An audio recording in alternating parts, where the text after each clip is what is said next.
Hello, guys. And there was a small issue. Uh, when I pressed broadcast, I accidentally touched, I don't know the word, the, the electricity button, and my PC went off. So I hope that stream works. See if I can. Let's see if I can see myself streaming.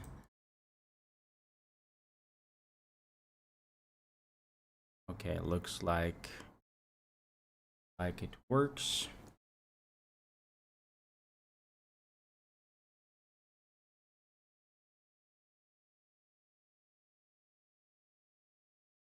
Works, and let's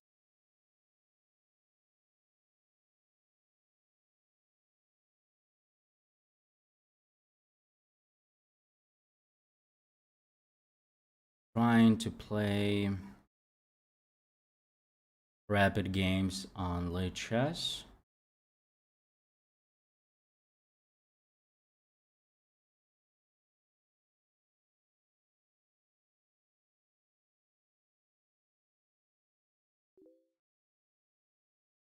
I don't know if like Marcus, you're still here for 2100 and how you can get to 2200. The difference is, the question is if you are 2100 at FIDE or late chess or chess.com. That is the question. If you're still here, you can answer. Think about your question. Let's see if there will be somebody to play 10 plus or not.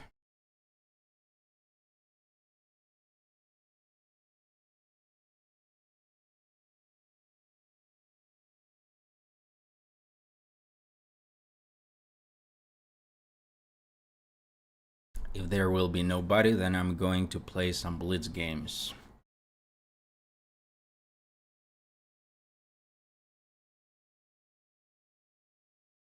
But I hope I will find it. Oops, accidentally. It's me.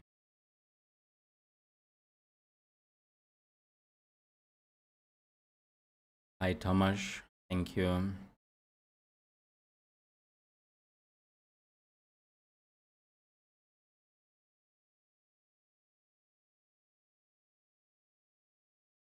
Don't need to drop that gradient deviation to be listed sometime.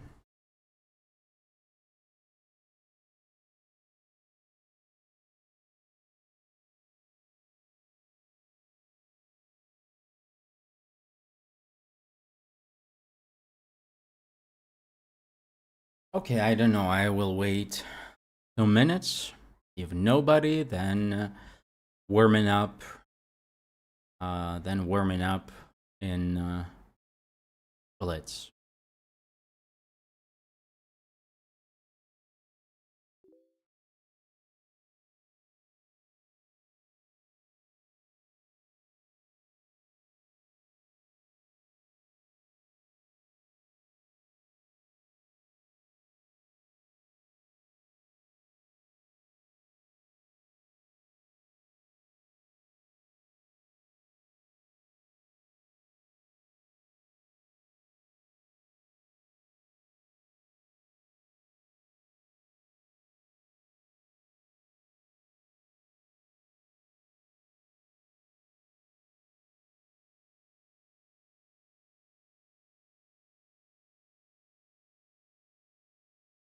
This is weird. I don't know why it's difficult to find an opponent to play 10 plus or.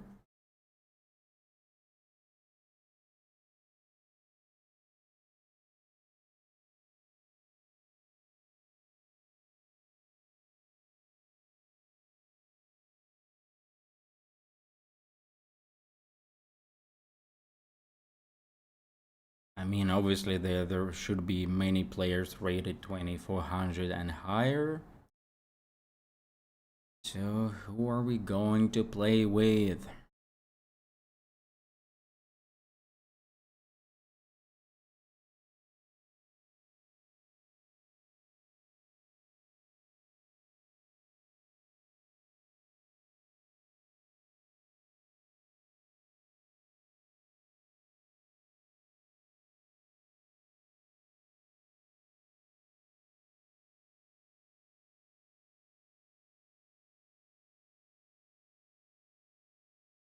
One more minute and we go for blitz.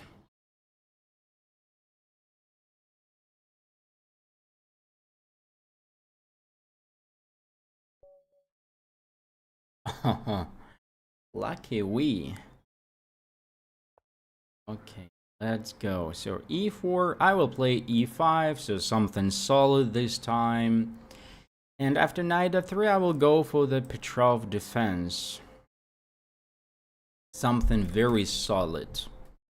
The only problem about that is that white has some options to go for quite drawish positions, but my opponent doesn't really do that, so there is no problem.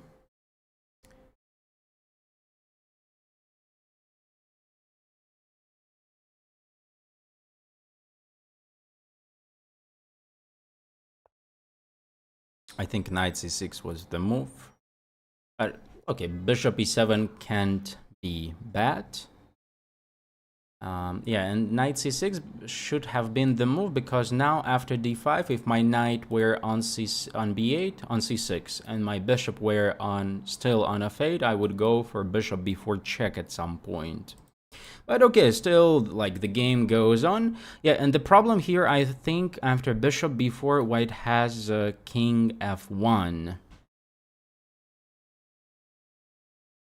Let's still go for that check. Do I want to go for that check? Let's go. If he goes for king f1, I would go bishop e7. Yeah, because I shouldn't, like, I would castle, of course, but I need to keep in mind c5 idea, a3, trapping my bishop. So just bishop e7, moving back.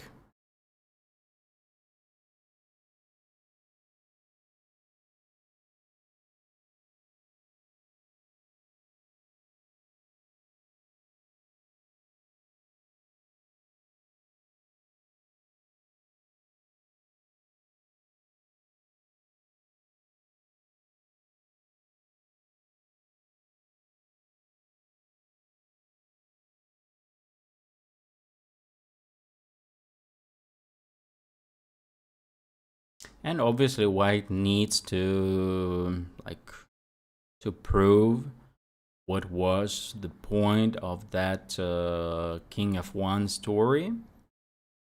And queen c2, okay, understandable idea. And my choice is between simply moving the knight back to f6, a solid move, and that's it. I can castle, giving up a pawn. If takes, takes, takes. The king on f1 is not that well placed, so obviously I will have some compensation. But the question if that compensation is enough. So a simple move, a simple decision is knight f6. Should be okay for me. But of course it's not as interesting as castling short. But let's go for knight f6, a safer move.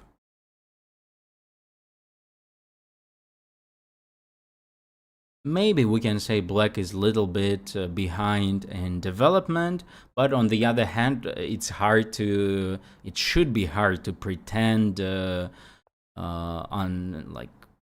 pretend on something or pretend for something with the king being on f1. Yeah.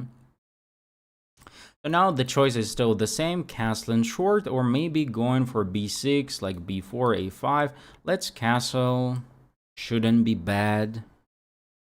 Maybe knight c6. Maybe playing knight c6 was not a bad idea.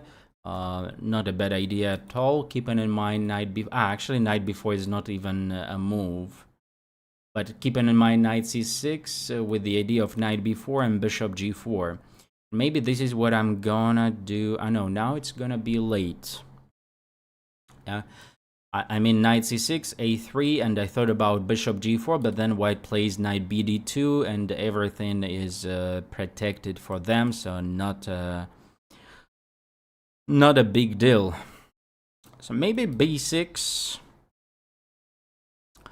is something to think about. Let's go. I don't mind. At least pretending that my king is safer. White's king is on f1, so his rook will not be easily developed. So I'm trying to open up the position a little bit, and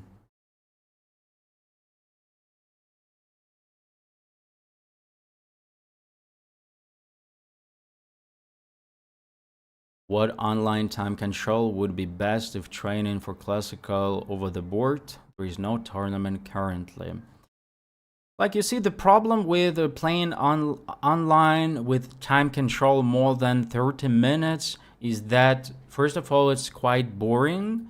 Secondly, I mean, your opponent, the more time your opponent has, obviously, the higher chance of them to play dirty, let's say. And so I mean, like something like 10 plus 5, 15 plus 10 would be good. Even though these are time controls for rapid chess, but still, I mean, for online, it's slightly different from classical, yes.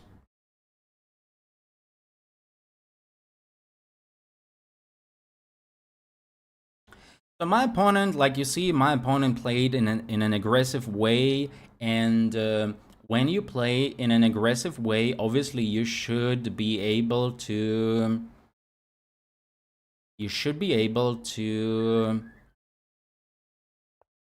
prove your idea, let's say.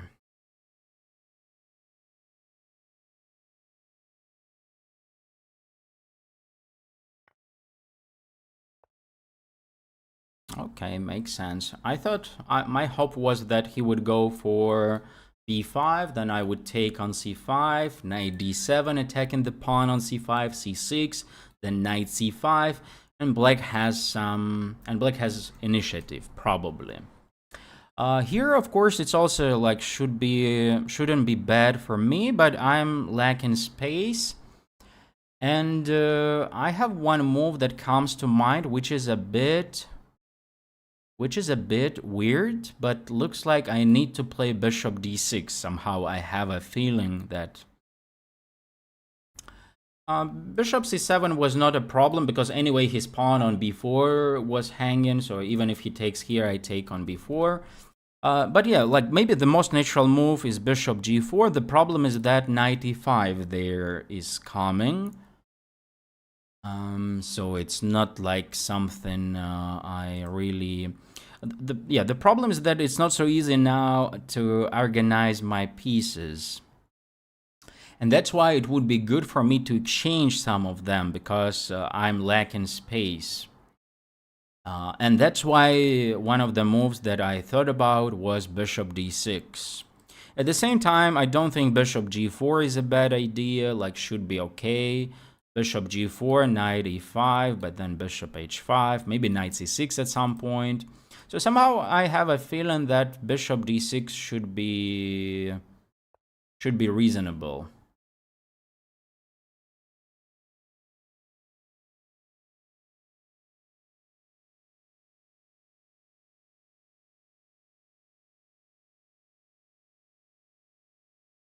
And also, of course, avoiding that problem with bishop c7, which would be annoying. So now it's interesting. Like bishop f6, queen f6, bishop h7 is kind of a threat. However, I don't even think it is a threat because yeah, it's not a problem for me. So bishop g4 feels quite interesting, quite natural as a developing move. But he's gonna play knight bd2, of course. The problem, I would be happy to play knight bd7, of course, but the problem, my bishop would be hanging. Maybe I have rook a7 idea, rook c7. Let's start with bishop g4.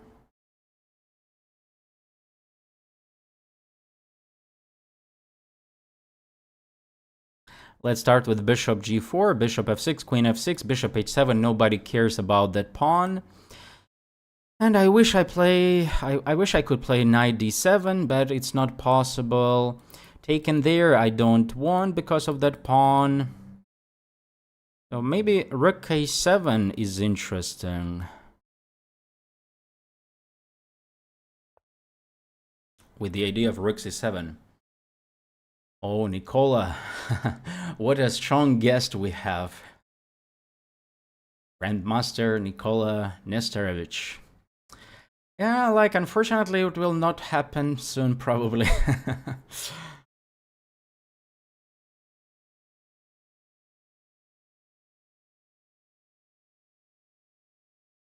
I'm stuck in Kazakhstan. Having no contacts in Serbia. Yes, and if in Serbia, at least I was in 2023 for European Championship. Then in Europe, I haven't been. I don't even remember when was the last time I was in Europe.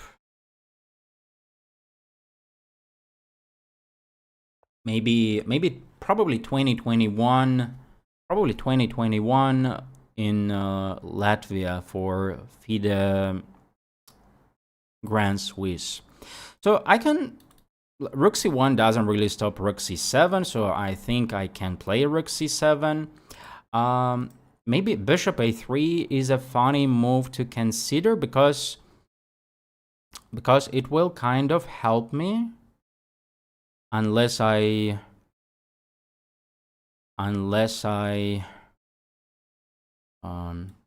bishop c7, bishop b8 shouldn't be a problem. Rook c7 is interesting. Queen c7 probably not an option, but could be. So how about bishop a3? Bishop a3 attacking the rook and playing knight bd7 next move. So then I would be able to take on e5. I would at least think about taking on e5. However, I just realized that overall taking on e5 might be not a good idea because after knight e5, the knight will move to c6. So I will play knight bd7, but then I will see. Then I wish my rook I wish my rook were on a8, so I would play rook c8.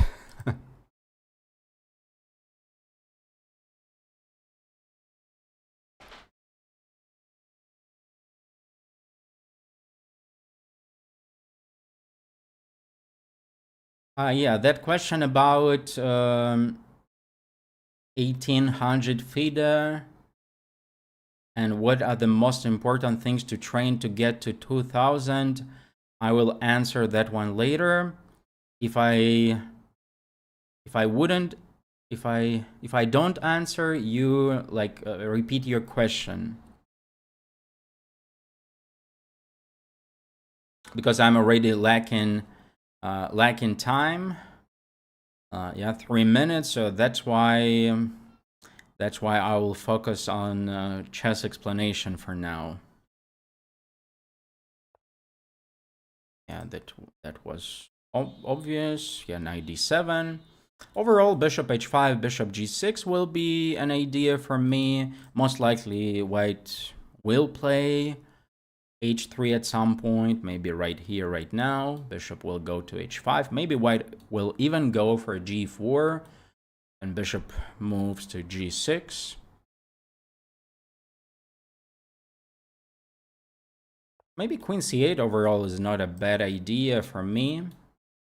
At least getting rid of that queen. But of course, white has some ideas as well, like rook b3, rook b3, rook c3.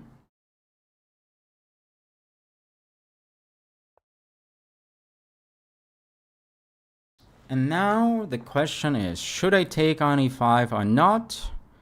Because knight e5, knight e5, rook c7, obviously knight c6, and that knight on c6 is like so annoying. How about queen c8? Maybe not a bad idea, especially since his bishop will left with nothing.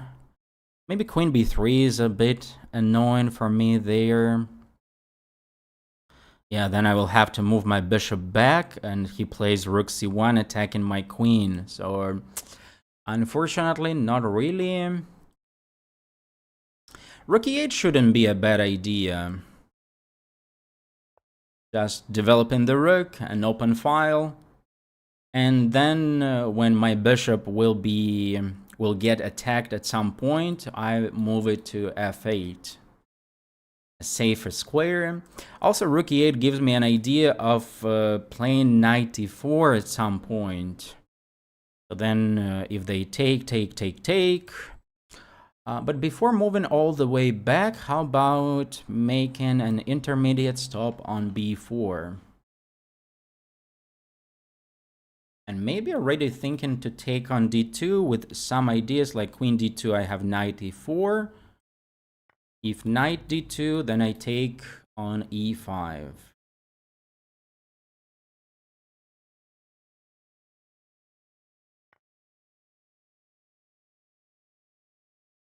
Okay, an interesting intermediate move. Looks like I don't really have options. Should take here.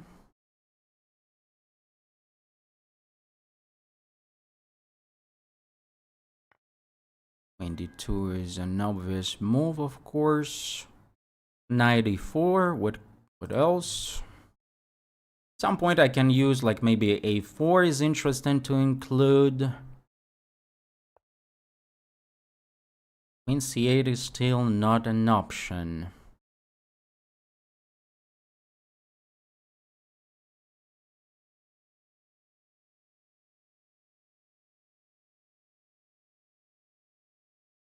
If I take on e5, knight takes, and then I play something like rook here, knight c6, queen f6, but then there is rook f3. Let's ask him. I don't know if it is a good move. Maybe I don't need a4 at all, but just asking a question, yes. And actually, I'm happy with his answer.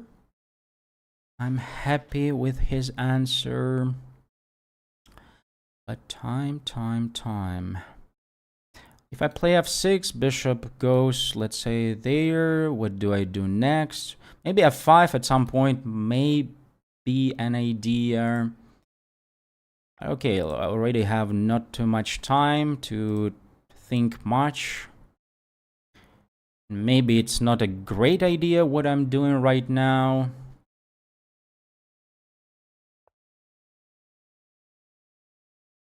I thought about f6 but changed my mind.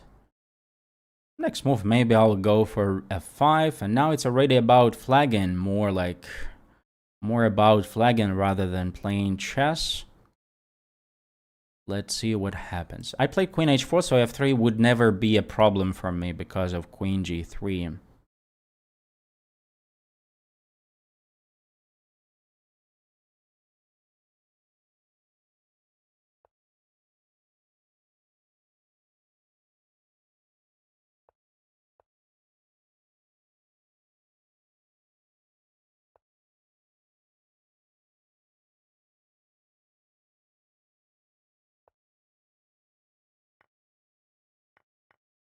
I don't know if it's a good idea or not, but let's go.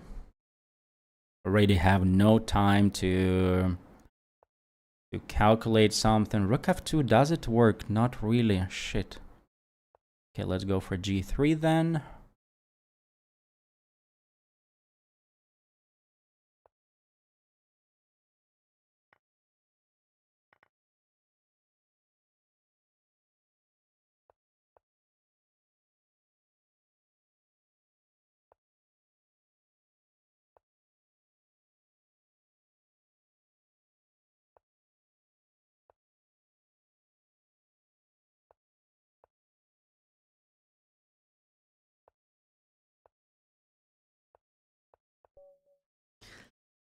I probably was winning. I think I was winning somewhere.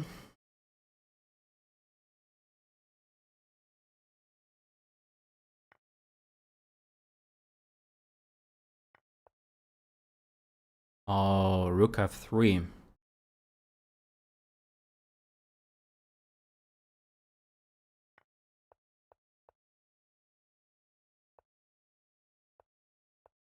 Bishop b4, king f1, bishop e7, knight c3 would be better move for white. Knight f6 is fine. Castling, of course, is fine. Knight c6, I thought about it.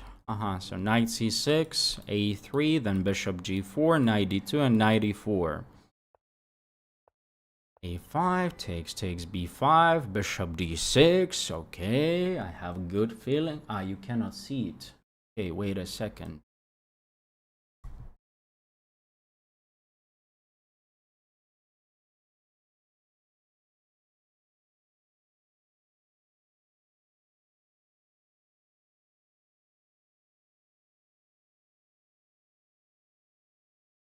Yeah, so bishop d6 is the best move, like good understanding. Dealing with the bishop. However, like some developing moves wouldn't be bad. Bishop e5. Annoying arrows. Okay, bishop g4 is a mistake. Some reason, just bishop e6 would be better. Okay. On rook c7 was better. Okay. Okay.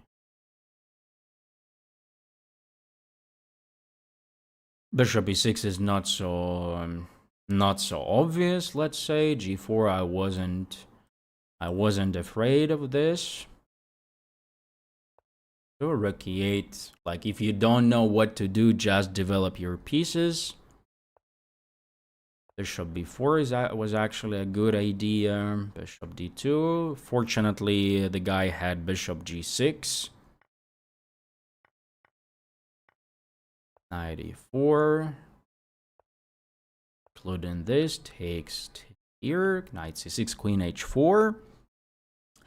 Honestly saying, I didn't feel that I was that much better. I thought that my position was okay, but I didn't really feel that it was so good.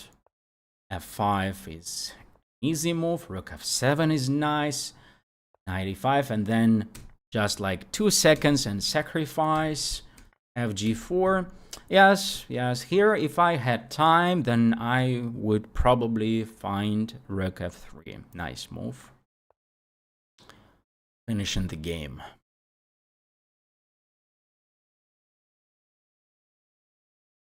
And even there, I think somewhere I was better, of course. Knight d2 here.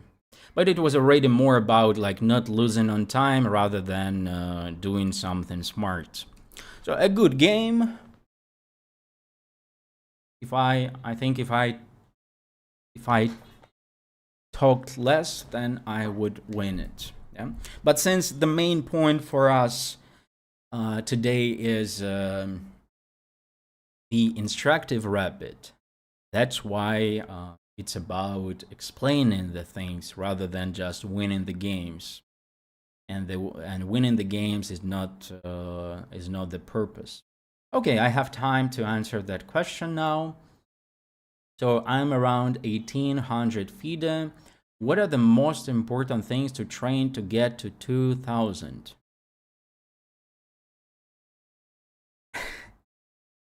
I'm laughing because yeah, you cannot see it, but on Lichess, there are, you know, blocks there, and like the one I see right now here, my mouse, you can see the bottom, from 1000 to 2000 in just over a year.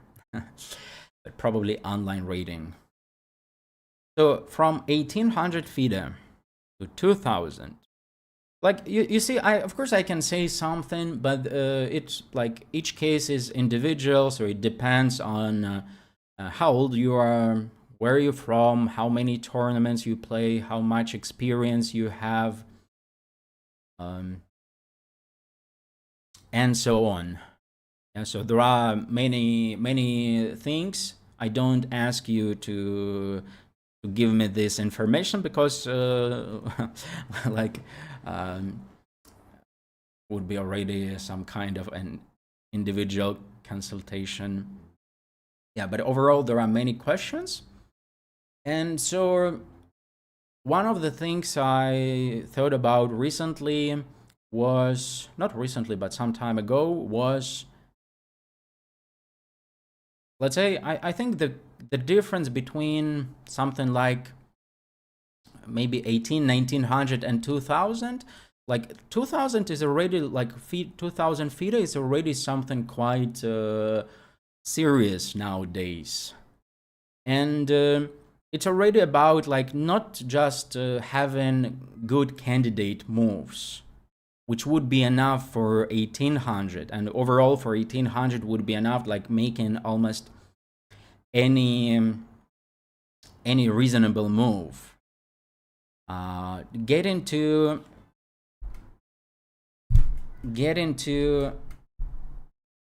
2000, it's already about seeing the difference between them. And so like, for example, the first test you can do for yourself is like, once again this guy, and once again I'm playing black. What is this? Not fair. But okay, I can play black. I can, like, but this time we go for our main weapon. No excuses for the guy, like simply crushing him, and that's it. Yeah, and so one thing I would do on your place, I would, let's say, have a set of puzzles on calculation, tactics, strategy, positional play, so whatever, even endgame. And I would write down 3 candidate moves for every position. For every position, I would write down 3 candidate moves, and later, and decide which one you play. If later checking your answers, your solution,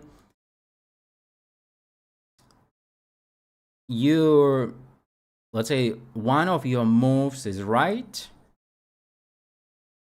for most of the puzzles, let's say for 80% of the puzzles or 90% of the puzzles, by writing 3 candidate moves, you are getting to one of the best moves in the position.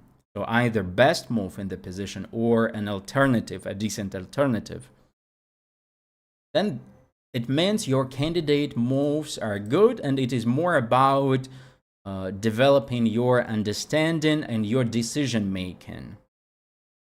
If you don't get with 3 moves, you don't get in like for the best move in a position, probably it means that you still need to improve your understanding mainly, and seeing candidate moves, working on your candidate moves. This is only one advice.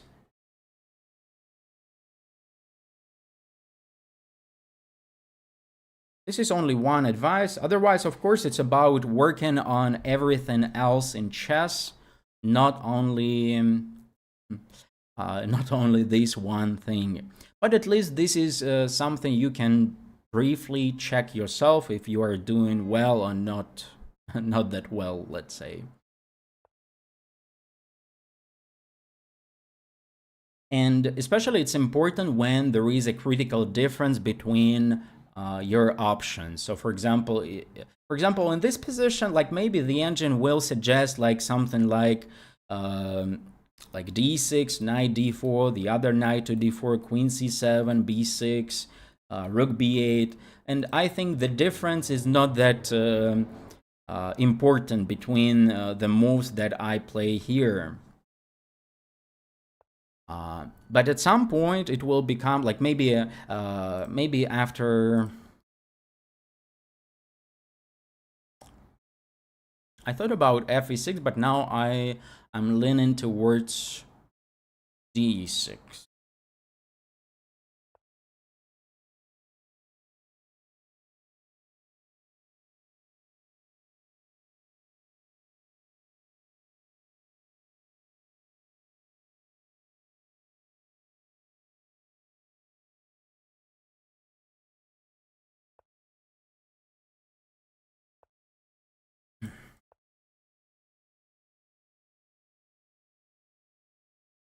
Yeah, so this is only one thing, but of course, in general, it's about working on other parts of the game and improving them. Let's play rook d8, so the guy couldn't play bishop h6, at least for now.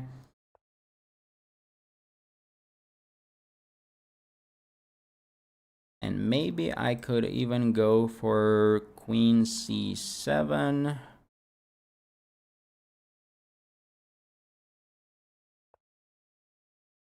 Thinking of taking the pawn on e5.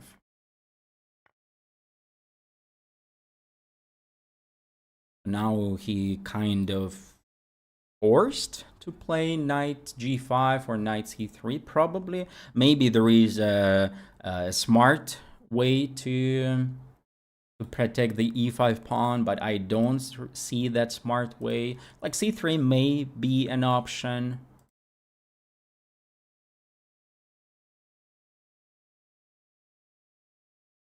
And now it is a puzzle for me.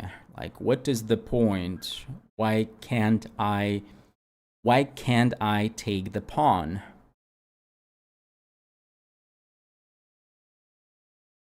I won't take it.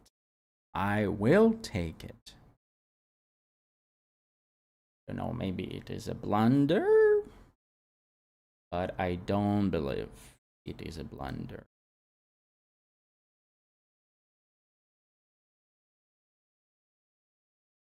And also, I think it's about, like, there are generally two things to work on: understanding, so let's say some things in general, and the second part is something more concrete.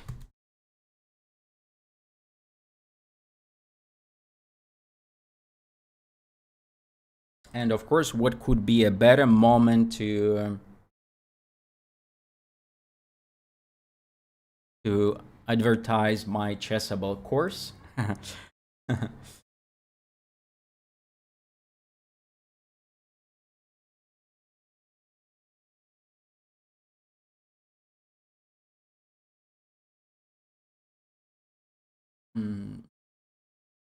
And for example, my course is exactly about some general things to know and improving general understanding, knowing what to do, when to do, why to do. But it may be not enough, of course, to jump to 2000. For 2000, it's already about like really being very specific every single move. So making right decisions, right choice. It's not enough just to see like let's say it's not enough just to say that, okay, I saw this move, but I didn't play it. Yes. Also, by the way, one more thing I recently thought about. It was, let's say, if we divide a game into two parts, or c3, c3, obviously the knight is hanging. I need to do something about that. Oh, can I go? No, no. I thought bishop e4, queen e4 would be funny. But the problem is that after bishop e4, white has several winning moves like rook e4 or cd4. So I need to move the knight away, and the question is where? c6 or b5? On c6, on one hand, I don't really want to shut my bishop, and especially since it is unprotected currently. On the other hand, I would prefer to play knight b5, so being able, for example, like maybe to take on e4 at some point. But okay, knight b5. Knight f6 is not a problem. Knight c5, queen c5, bishop b7. That one may be an option for my opponent, or maybe knight c6 is a safe move for me, where I don't lose anything. Probably. Let's see. Yeah, okay. First of all, I will answer the question about what is the best order to study my 3 Chessable courses. Let's say if you're okay. First of all, the current course, like the third course, which I just sent the link to, is the best to start with. Because he will not be in time to do that. If knight c5, queen c5, bishop b7, I can play rook b8, later c2 will be hanging. I can play knight c2 right away. Okay, let's go into the position. Obviously, rook h3 is the idea. So how about playing queen f4? In my opinion, makes perfect sense. Pinning the queen.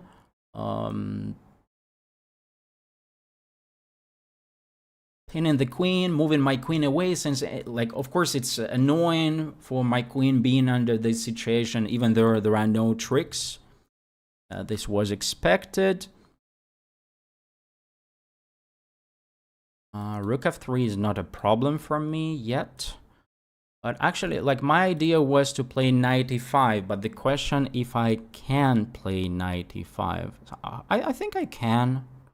Should work for me.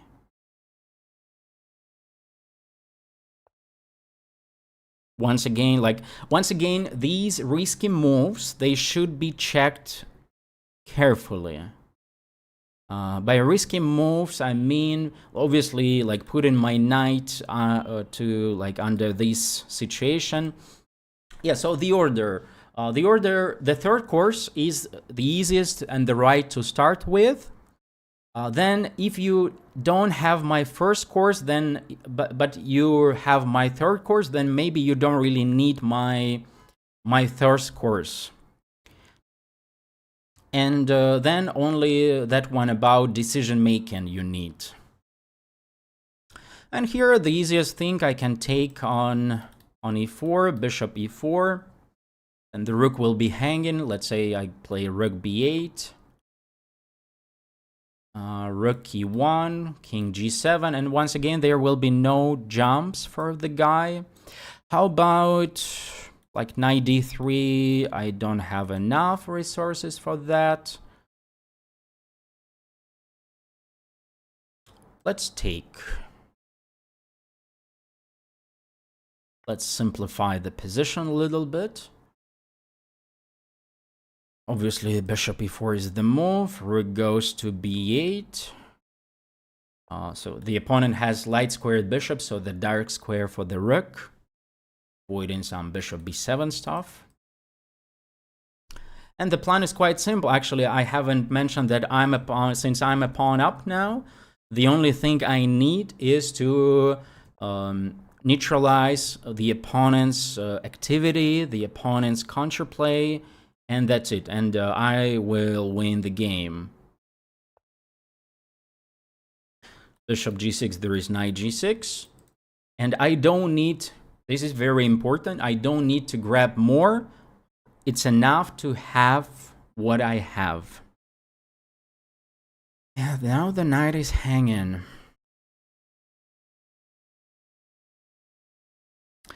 So knight d7, then rook f3, queen g5.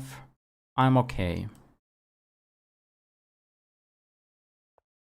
Rook f3, queen g5. If rook f7, then king f7, queen takes e6, king g7, and it's fine.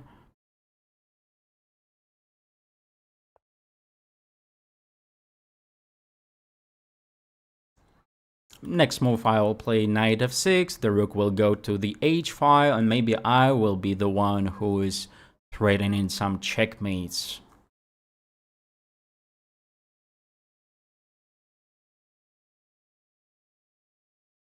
Yeah, but if you have all my 3 courses, then the 3rd course, then you go back to the 1st course and then the 2nd course.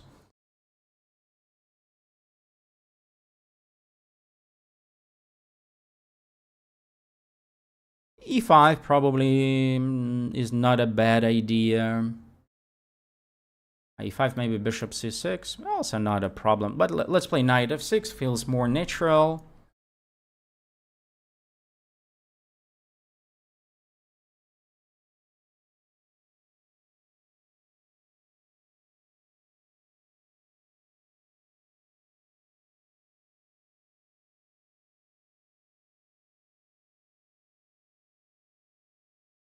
Basically speaking, my 3rd course, the 3rd course is, let's say I made some conclusions from my 3rd course, and I kind of divided it into 2 parts.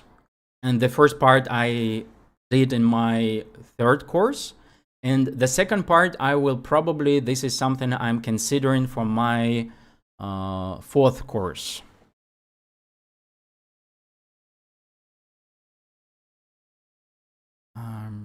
So should I play e5 here? e5, rook e1 probably.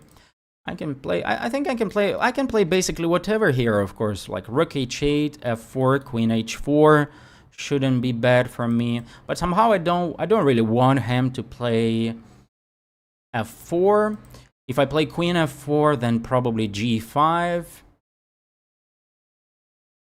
But I have knight h5 there.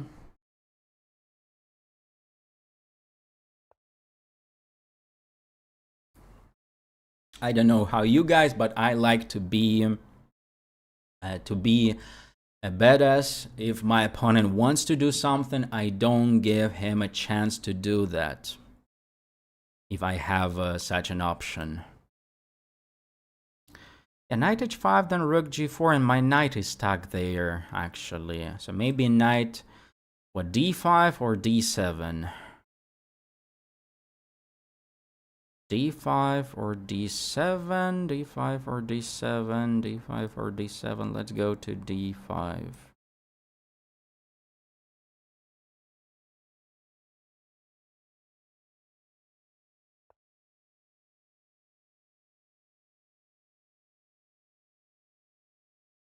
Queen f5, there is bishop e4, a little bit annoying, so I go to d6. And next move I go rook h8.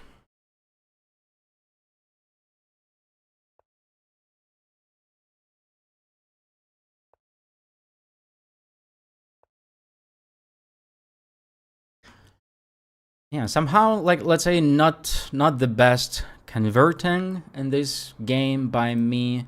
Let's play knight c7. I didn't like the idea of him playing d4. d4, cd4, queen d4.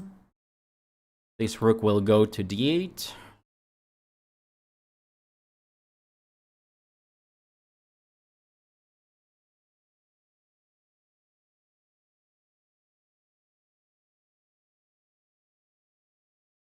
Yeah, so what I wanted to say that if we divide the game into 2 parts, let's say first 20 moves and then second 20 moves. Let's imagine, yeah, if I take, then he takes, at least he gets some activity. Can I play king g8?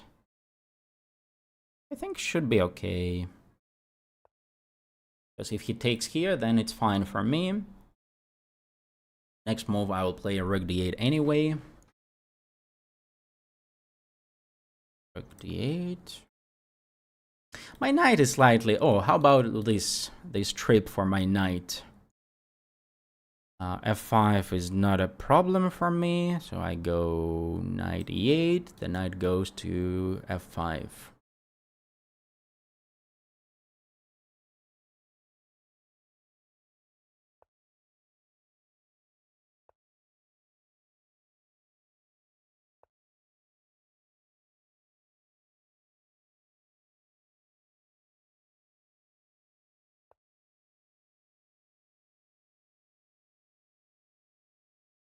Still not easy to beat this guy, yeah? Oh, okay, finally he made a mistake. Okay, the rest is simple, of course. But the point is that no rush. If you're a pawn up, enjoy the game. Enjoy the game. Like, let your opponent suffer. Don't make the job instead of him. What do we have here? Let's go for d4.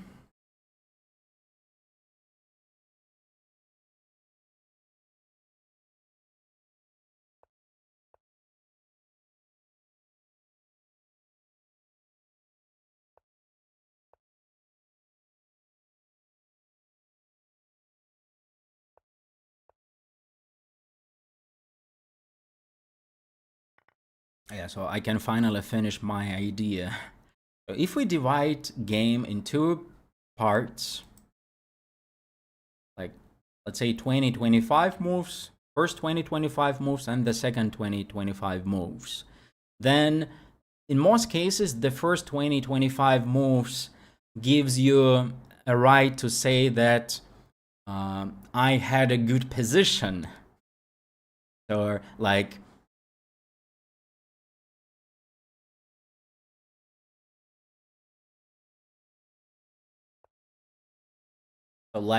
yeah, like even if you lose the game and let's say you did well first 20-25 moves, after the game you can say like, and many people go outside of the playing hall and they say like, oh, like my opponent is lucky, I was winning.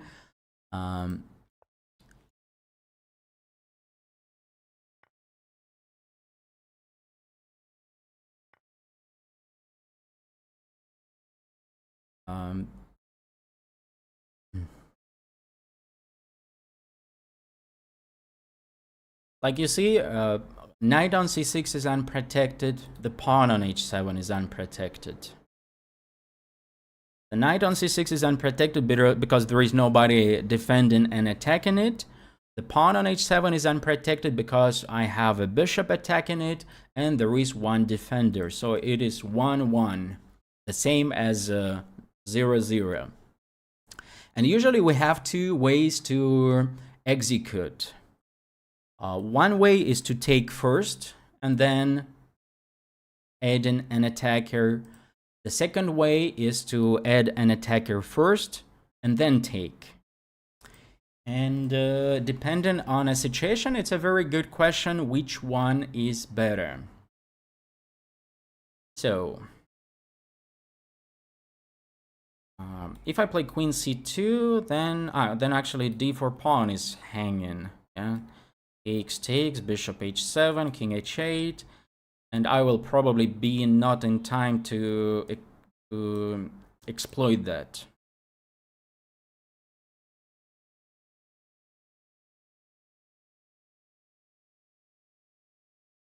Yeah, so the first 20-25 moves gives you a right to say that okay, I played well. Maybe the first 30 moves, depending on the opening, on the position, and the rest part, the critical part, will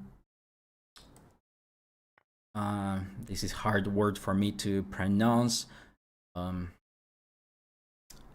Determine who will win the game, or who is like really the winner. So I can play, like, I cannot really stop rook c8, and maybe I don't need to do that. I can play either rook e1 or rook c1. These are two options, obviously, and I need to choose one of them. And each of them makes sense, but I go for rook e1. So once again, I'm a pawn up, just as it was in the last game. Now my mission is to neutralize black's activity.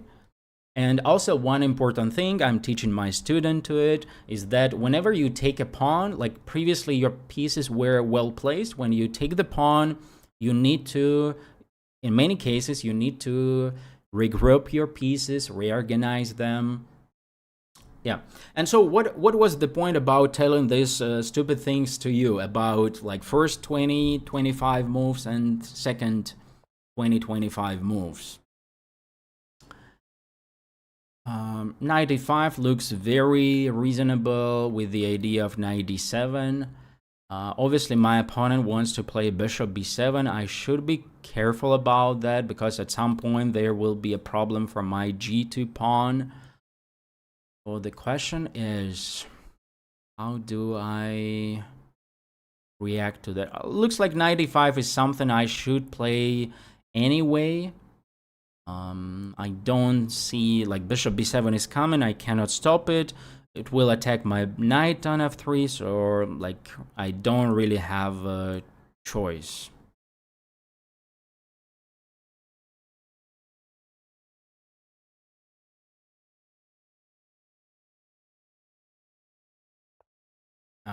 Okay, where does the queen go? I would like my queen to be somewhere around my king, so to, like, maybe to help me if necessary. Anyway, like, this nice fork wouldn't work. I mean, for example, if I play queen a4, it's enough for black to play rook d8, and knight d7 will be met with queen g5 or queen g6. So I need to think about my king's safety in advance, and I will play queen c3. Or having an option to play queen g3 if necessary, and overall staying nearby. This pawn is not so easy to convert because obviously black has some activity. If the pawn were on c3, it would be an easy win for me, but like it now, of course, the game goes on. Maybe I may think about checkmating his king. Okay. Queen g3 allows rook c2, unfortunately. There is knight d7. How about, can I play knight d7 now? Knight d7, queen g6. Queen g3, takes, rook d8. No, not really. I can play queen g3, but then rook d8. Rook d1, rook c2. I don't like it. I think I need my queen on d3 or d2. Let's leave it here for a while. Maybe e3. I know e3 would allow c2 for him.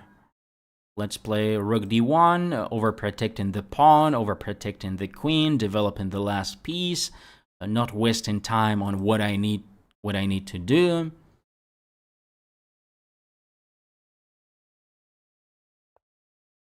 Yeah, so checkmate is coming, obviously.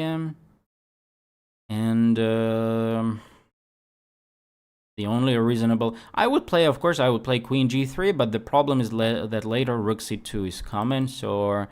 like g3. G3 may be not that bad, not as bad as it looks, but let's go for f3. Unless I blunder something here. No, I don't think I blunder anything.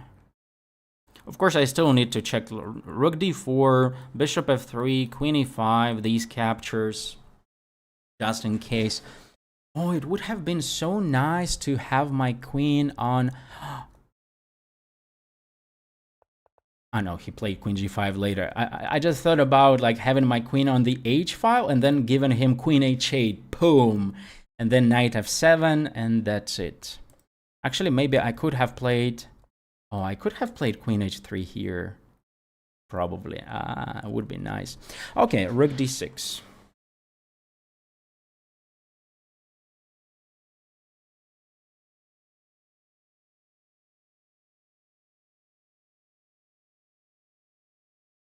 It's obvious what the guy is going to do. How about playing...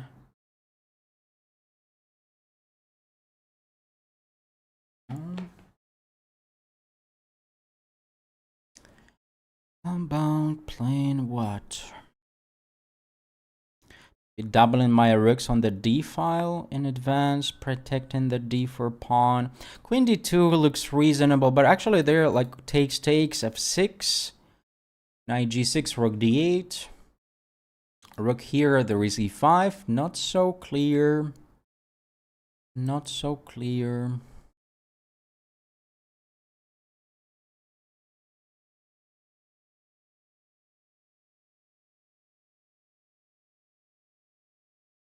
Okay, let's go for queen d2, exchanging the queens. If he agrees, he has a good square for his queen, avoiding the exchange. But okay, it's not a big deal for me. I have a move there, so not a problem.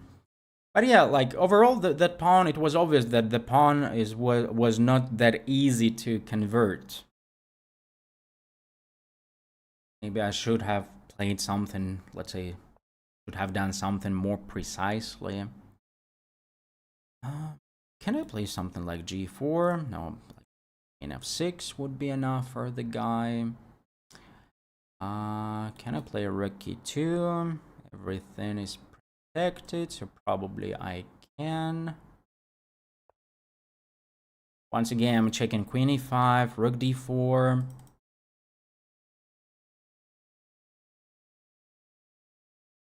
So finally, about those 20 to 25 moves, the point is that it doesn't really matter like what you play the first part of the game. For the result is the second part of the game is important. And so if your result doesn't come, then you need to think about what's going on for your second part. If at least, of course, you don't get a bad position in first 20, 25 moves. And especially if you get a good position or winning position in first 20, 25 moves. For example, this is my case. I always have a winning position I get a winning position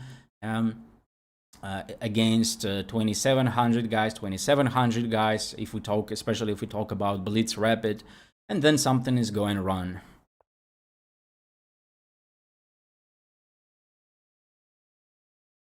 So I need to move my queen away. E3 looks like quite a natural square to me. And then maybe I will play rook d2.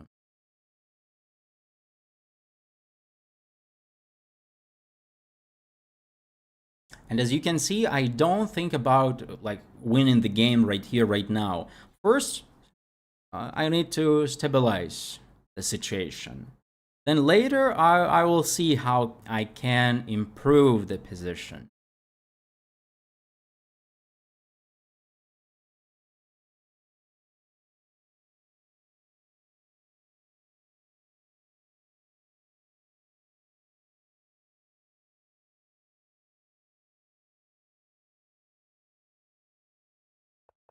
Yeah, so after queen g5, like queen h3 was such a funny move. Maybe it was quite good, threatening queen h8. Okay, the guy played f6. Obviously, the choice is between knight g4 and knight c4. Knight c4 would attack the rook, force him to play rook c6. On the other hand, what to do after rook c6? My knight will be misplaced.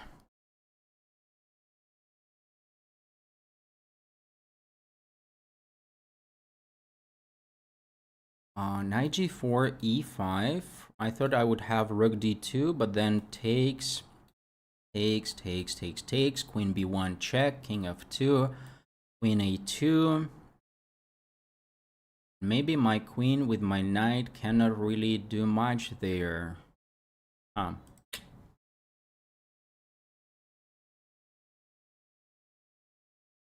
Okay, let's go to c4 then.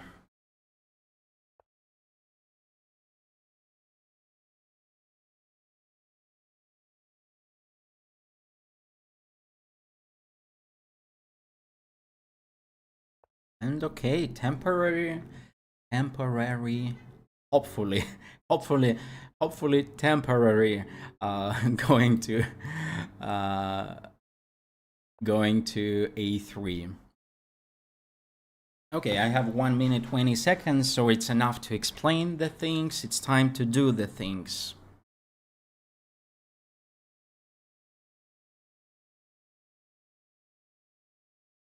But by the way, knight b1 is a cool move.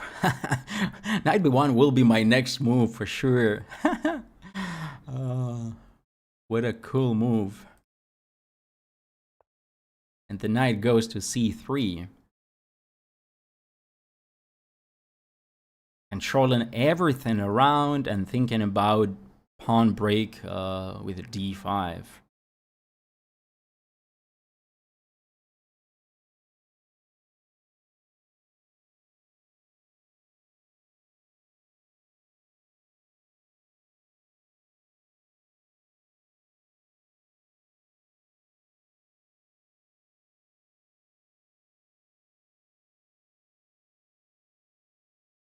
Another piece of advice would be, like, in terms of chess improvement, doesn't really matter from what rating and how many points, is to take one area which you are good at, and take one area which you are bad at, and get better. Trying to get better at both of them.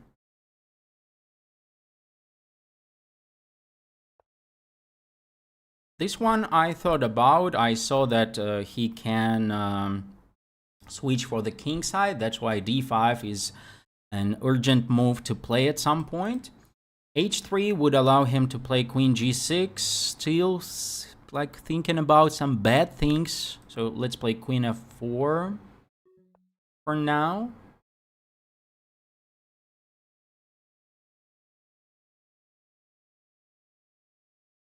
Yeah, maybe I will answer that question later. Not with 59 seconds. Does d5 work? Probably not yet. Let's go for h3 for now, making a useful move. Yeah, the problem is that maybe I'm not going to win this game having 53 seconds. However, obviously, my position has improved from what we had like once I won the pawn. Obviously, it has become better. It has become very solid. The knight on c3 is well placed. And the only thing left is to break through at some point. And the question, if I have enough time to think about that, how I can break through.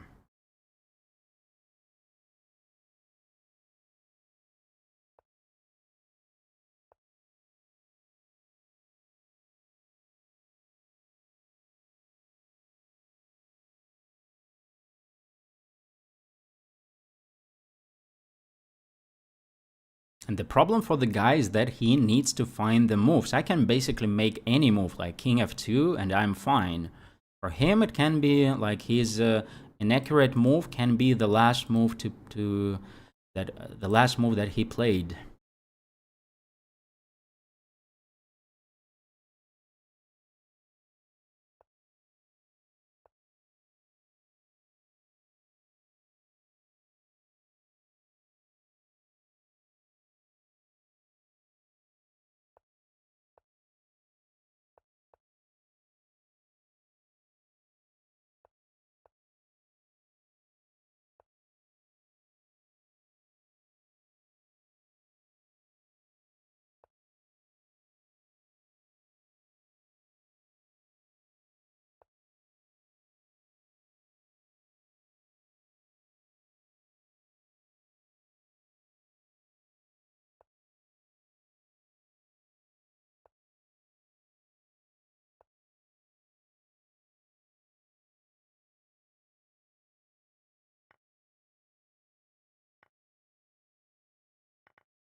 A strange behavior by the guy.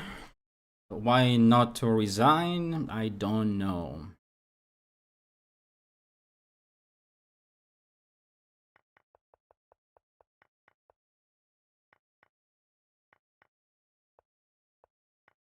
So you see, according to the engine, there is almost no advantage for white. Rook fc1 was a better move for some reason.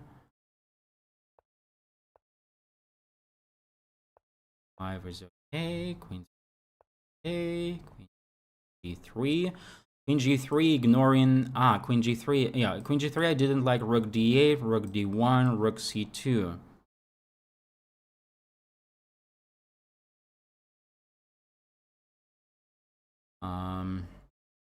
H4 is, let's say, not so obvious. So queen d3, rook d1, f3. So queen h3, queen h3, yes, was like would be childish. Rook c7, simply protecting the pawn on f7. So f3 was right. And so then this is exactly what I told you. Like you see, according to the engine, like just a very small advantage for white. So what I needed to do is like slowly organize my pieces. No rush from me. There is rush from my opponent to prove why he's better. He should have exchanged the queens.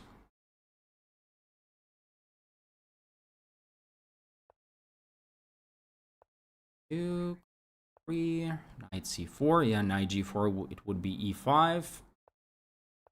Knight a3. Temporary.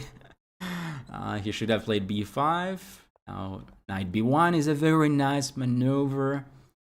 I didn't see that when I played knight a3. I saw just like I needed to move the knight somewhere for a while. Knight c3, and now you see, now it's already +1 for white. Still some work to do, no rush, slowly. Maybe if I had time, I would calculate something like d5 at the right moment, but I had no time. Here I thought about playing d5 at some point, but I saw rook c1 idea and was afraid of that. Checkmate on f1. It's knight c3. Okay, of course I had no time to see these small ideas, small details, and this is already a clear win. How's it going? Is improving or not? Okay, it's getting better. 95, and I need 75. Okay, let's see if I find somebody else to play.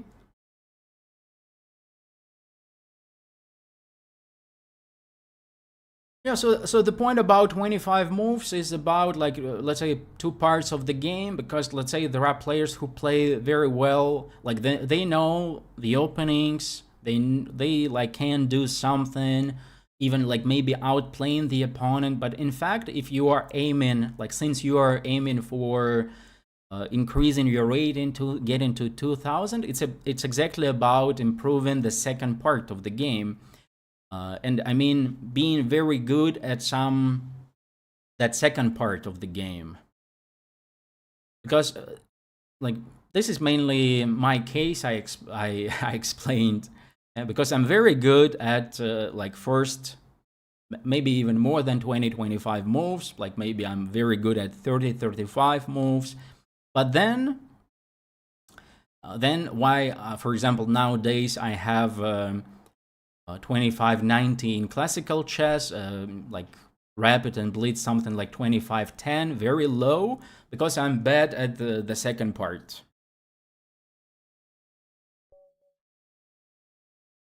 Where the result, okay, my score 2 or so. Okay, let's go for d5.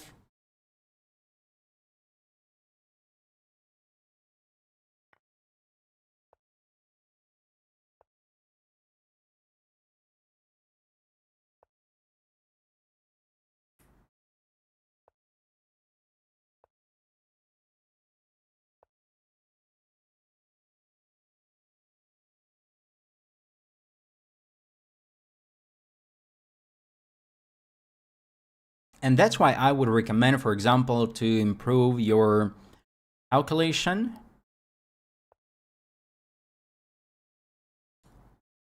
And your play in some critical situations, like critical moments of the game. Here h3 is a possible move, but hg4 is not really a threat. And black wants to castle long and play something like e5. I almost know nothing here, honestly saying. But let's go, let's have some fun.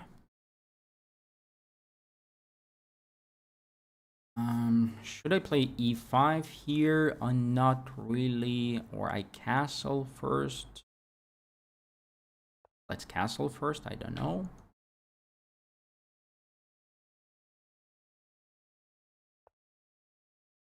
And can I go for e5 here or not?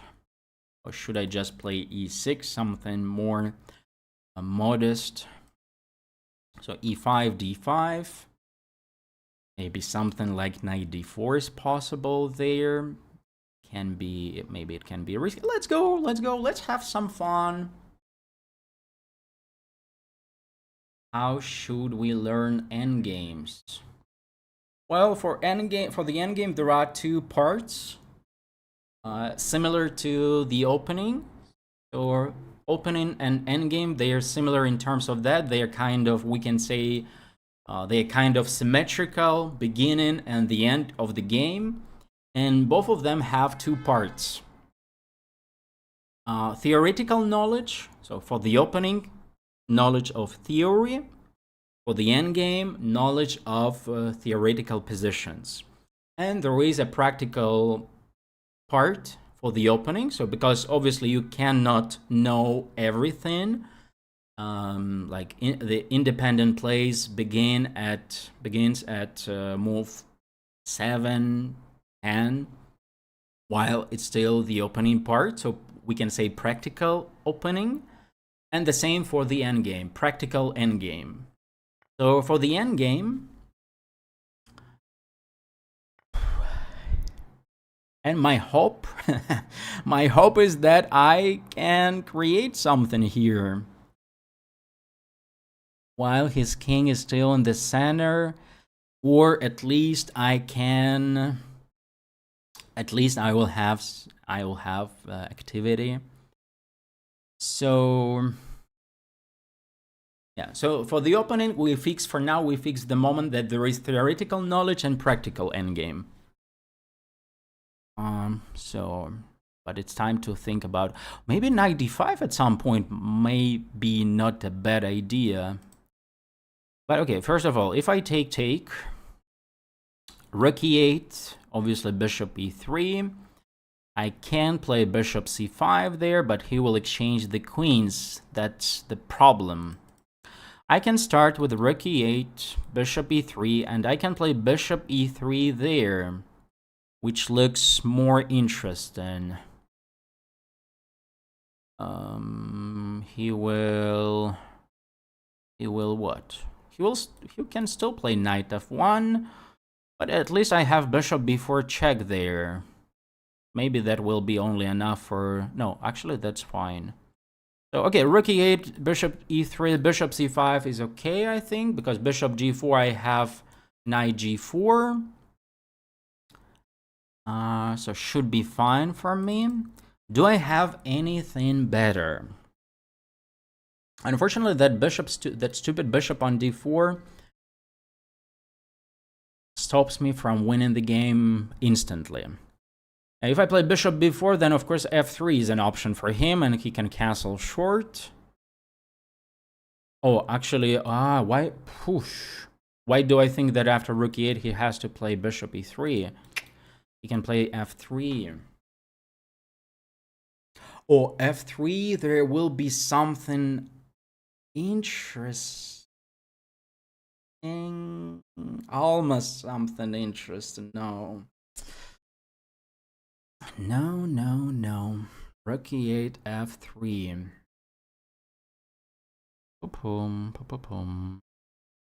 Some sacrifice, but no, it doesn't work. Shit. Like some bishop h3 stuff, but even that one doesn't work, and he is not obliged to take it. But he can take it. Bishop before f3. 94 doesn't work there. Shit. Okay, what if bishop e2, queen e2? What if I take, 95, take, no. Bishop e2, queen e2, rook e8, bishop e3.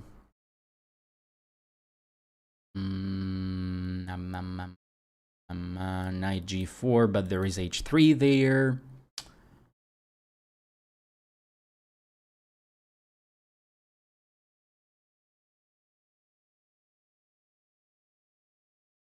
What a lucky guy. What a lucky guy. What can I say?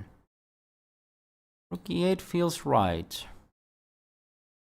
Rook e8 feels right, but then f3. And maybe just playing that position. Maybe just playing that position. Just like going for initiative.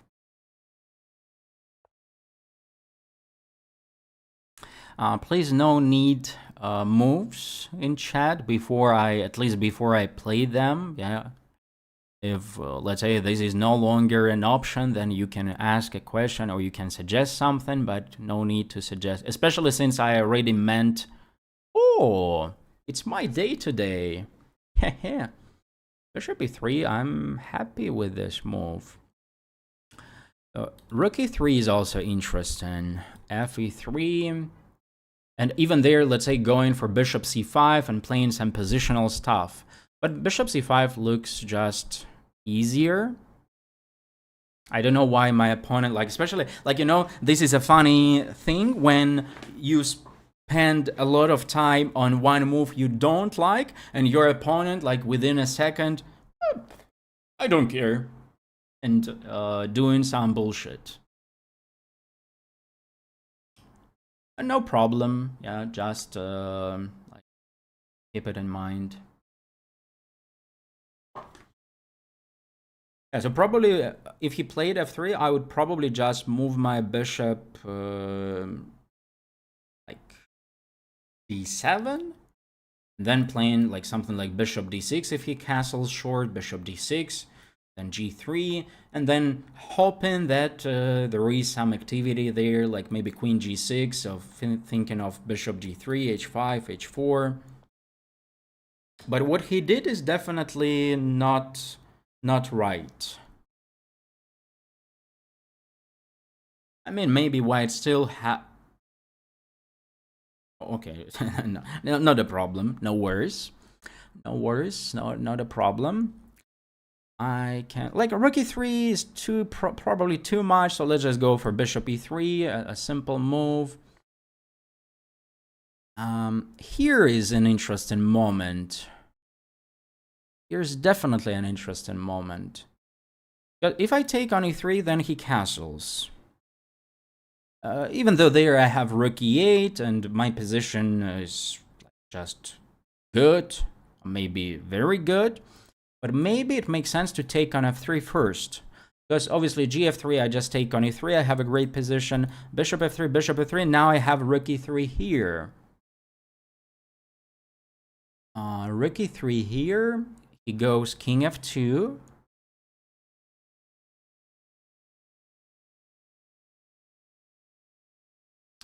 And after king f2, I will have to play something like queen somewhere.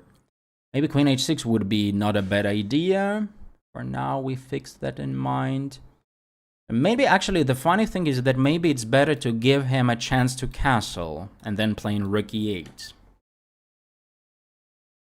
And so the guy who asked me about what it is about to get in from 18 to 2000, this is exactly like this. Because, you know, if we turn on the engine, it will show that bishop f3 is good for black, rook e3 is good for black. But if you want to, like, be stronger, have a higher rating, then it's about figuring out which one is better. but not necessary, of course, to do that. So rook e3, castles, rook e8, the bishop is hanging, bishop d3. Bishop d3 is an option, actually. Bishop f3, his pawn structure will be worse. Bishop f3, rook e3, king f2. I can play queen e5, of course. Queen e5 actually looks quite good. Attacking the pawn on b2. Hard choice. Let's go for bishop f3. I think black is better in both cases. Actually, I forgot. I mean, I saw the idea of queen h4, but I didn't see that the pawn on c4 will be hanging. So if he takes bishop f3, I may play queen h4. The problem is that now I created one more problem for myself. Yeah, instead of rook e3, now I should think about queen h4 as well. g3, queen c4, like king f2 probably. Then I'm not so happy about an open c file there. So let's go for rook e3. Oh, for a second, like maybe if you catch me, if you catch my face expression for a second, I thought I just forgot about my queen. Oh.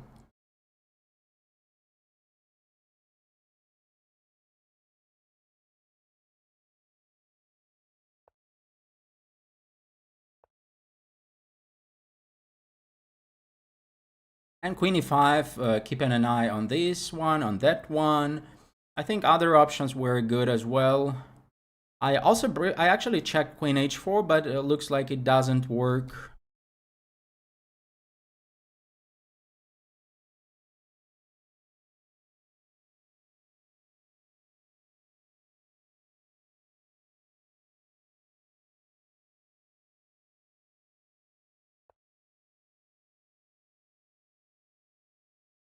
This one doesn't look great. I have a very interesting idea. Queen f4, maybe queen f4 wins on spot, because queen on d2 is unprotected. So I have knight e4 idea, and of course we have a choice. We have an option to play rook e8.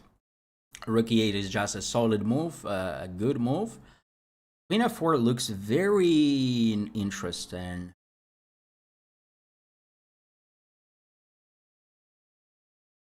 Maybe just about winning. Oh, for a second I thought I would blunder my rook, and then oh shit, and then I realized actually I honestly saying when I suggested queen f4, I didn't see that the rook was hanging, but fortunately I have knight g4 there. Yeah, this is already like playing how many hours? Like 2 hours, yeah, without a break.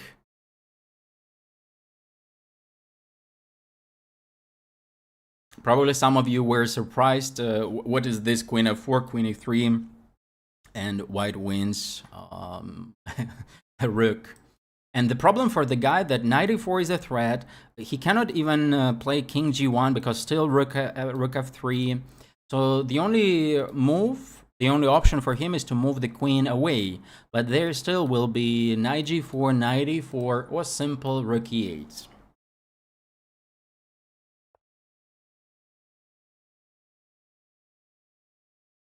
But this...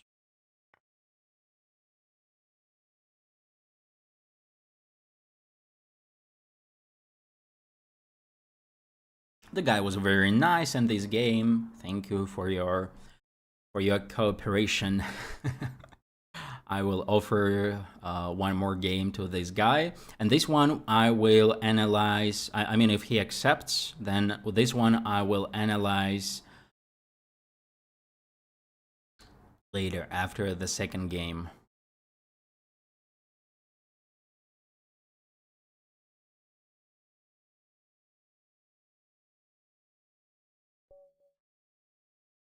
Oh, especially since I only got to 28.99.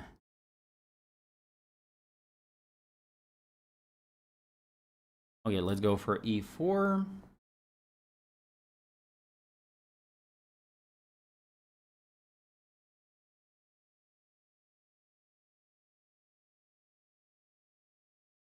Let's go for knight f3, knight c3.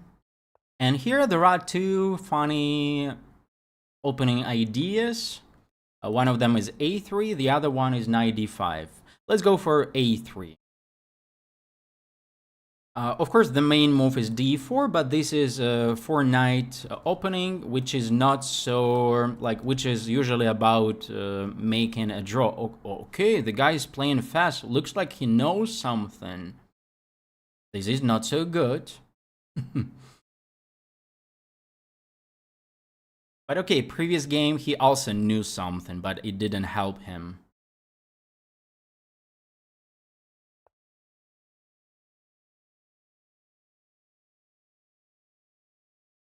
On.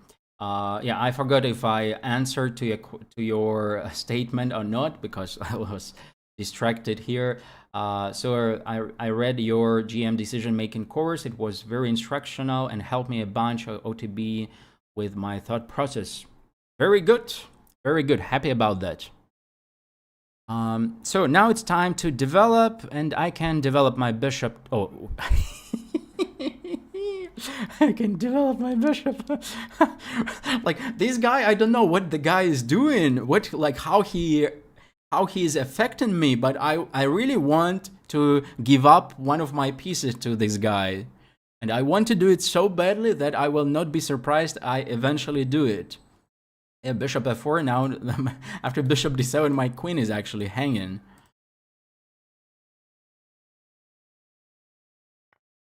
And now we are gonna castle long. I think he's also gonna do the same.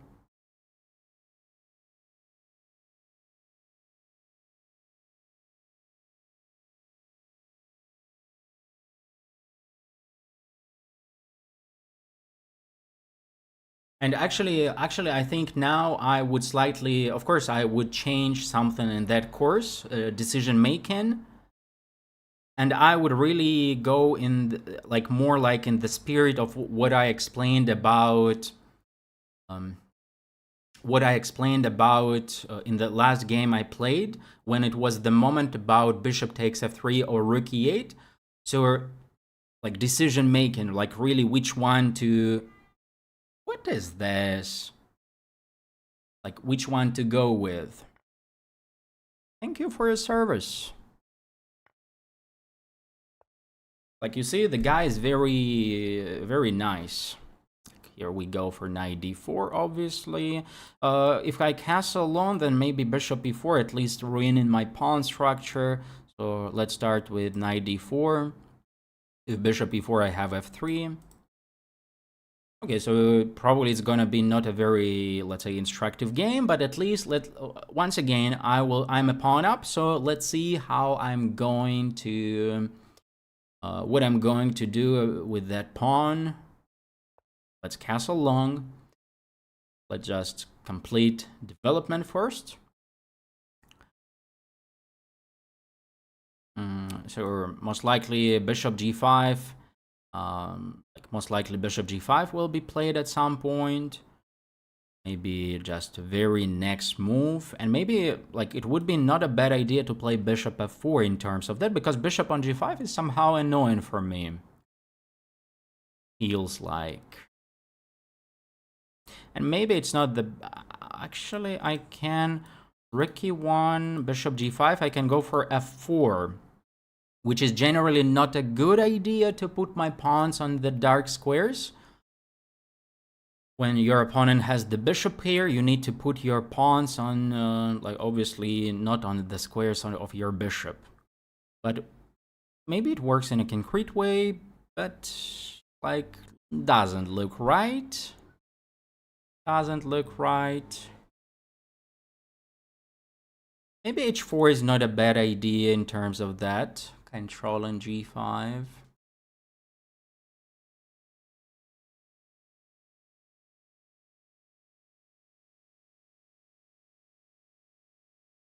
Maybe I don't need to move any pawns there at all. Maybe I just play rook e1 and that's it. No, let's play bishop f4. Somehow I don't like the check on g5, so let's deal with it. And next move, I'm gonna play rook e1.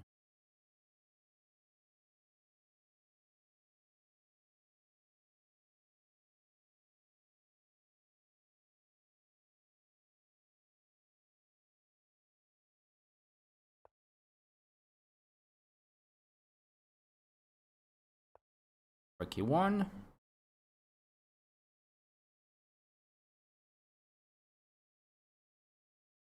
And actually, of course, like white is a pawn up, but black has some chances to survive because black has the bishop pair, and also my pawn is for now not, it's not even activated yet, let's say. Yeah, so I have these pawn fist, and I still need to do something to activate it.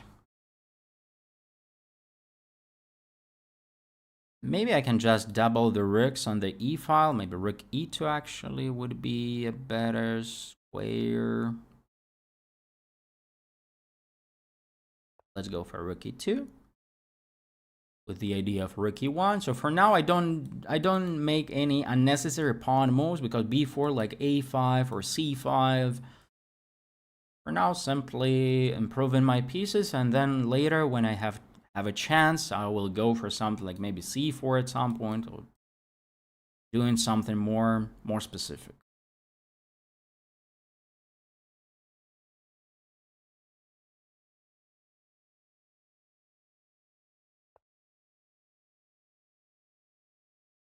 Well, yeah, this is of course a sad news, but actually it happened a year ago.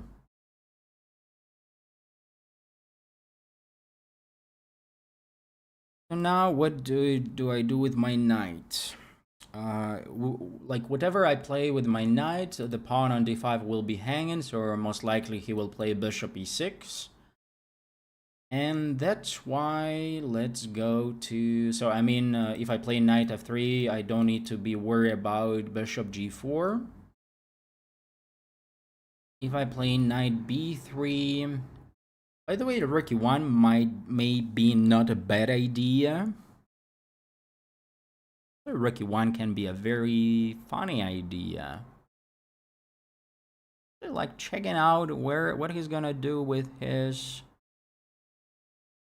He's gonna do with his bishop on. No, stupid me, blunder. Rook e1, cd4, rook e7, and he's not obliged to take on e7 because my rook on e1 would be hanging. So he would play dc3. Yeah, rook e1 would be a blunder. Do I play knight b3? But what do I do with my knight later? Let's go to f3. Like, oh shit. So aggressive.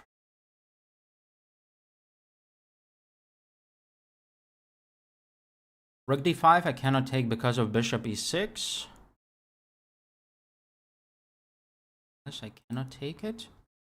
Do I have time for rook e1? Perhaps I have time for rook e1. Do I need rook e1? Perhaps I don't mind to include rook e1.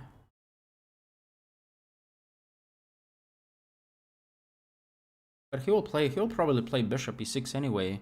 Oh, maybe he has some ideas like g4 attacking my knight, and then bishop g5 check. Let's play rook e1.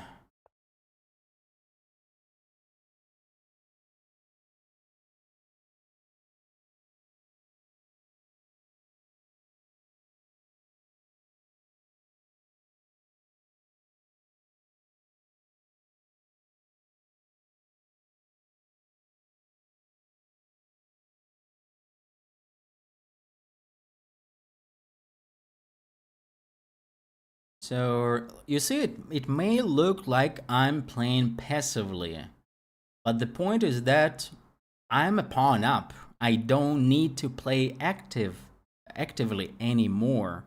I only need to neutralize the opponent's activity and take an advantage of being a pawn up. Bishop d2 or bishop g3, which one? Let's go to g3 to still control b8 square, so like not given some unnecessary play. Bishop d2 would make perfect sense as well. Maybe thinking about like some h4 stuff later, overall controlling this diagonal. Yeah, so when you're pawn up, your opponent is struggling. You are enjoying the game. This is how it should be, not the other way around.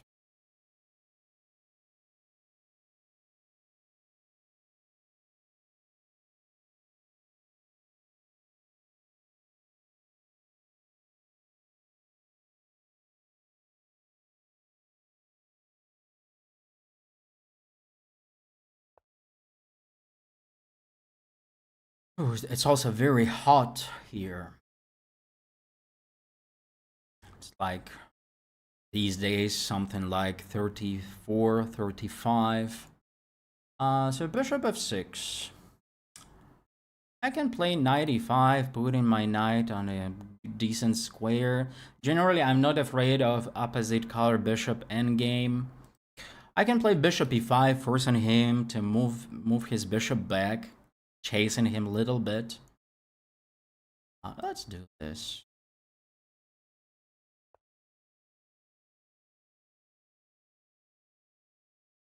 I wouldn't really achieve much by this move, but why not? Let's play h. If I play h3, then g4 may still be move. It's not a problem for me. Problem?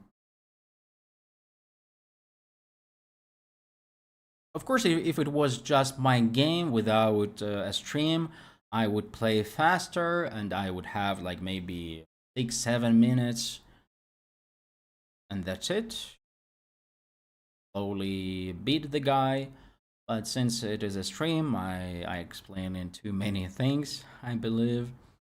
Rook c8, I don't care about this move. Like, he probably just moved the rook away, so being able to touch one of the bishops. So how about maneuvering my knight? Knight d2. Maybe also thinking about f4 at some point, but one of the ideas may also be knight f1, maybe even g4, knight g3. The knight can go to h5 or f5. Meanwhile, we can see that the guy doesn't really know what he needs to do, and maybe the reason for that is that he has nothing to do.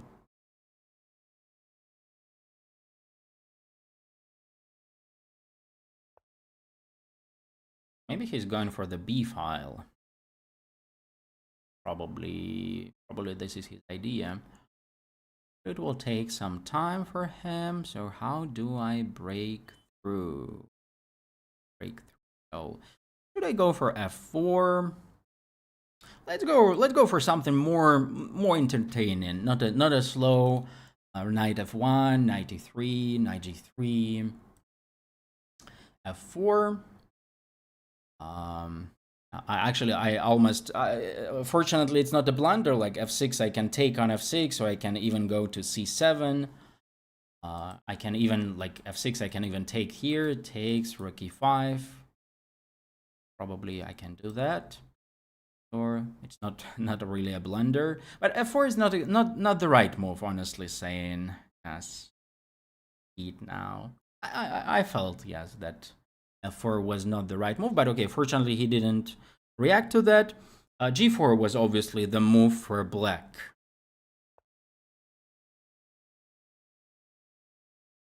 So maybe I should have started with g4 instead of f4. Now f5 is already some sort of a threat.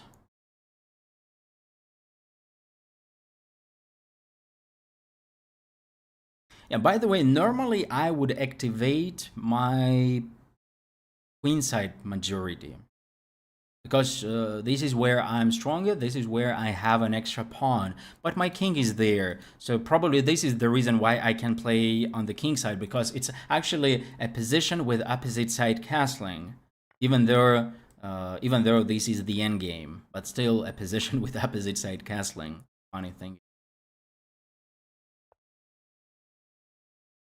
Now let's go for knight f3. Maybe knight f1. What is a better move? Knight f3 is fine, but what is next? Where does the knight go? H4 f5.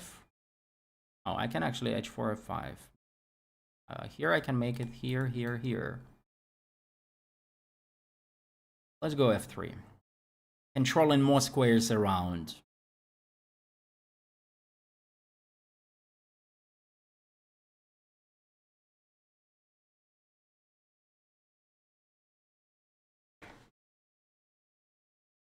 So you see, like, thanks to this guy, we talked about the topic of being a pawn up and what we need to do when we are a pawn up.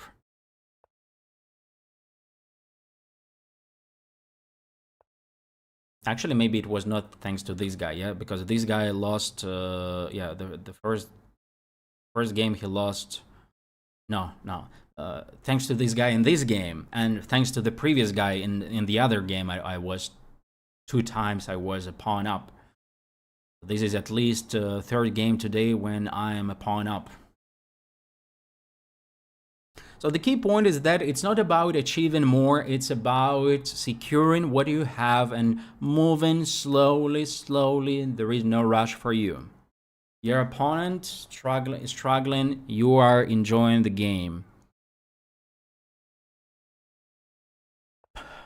Knight h4, maybe thinking of putting it on f5, but maybe playing rook f1 first before doing that. D4 break doesn't work. I always checking that. Should I play knight f5 or not? That's a good question. Generally, I think I have enough control over the position, so I can do that. But let's go back. Let's go back. No rush for me. No rush for me, only time. Yes, the only problem is time. Maybe knight g2 was actually quite an interesting move. Yeah. Knight g2 with the idea of knight f4.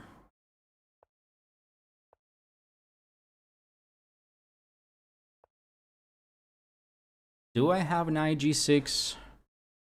No, knight g6. There is not. There is bishop g4. Time. Let's do something like, okay, 37 seconds. It's no more time for talking. Oh, finally I got there. I didn't even know that I'm getting there, but I got there.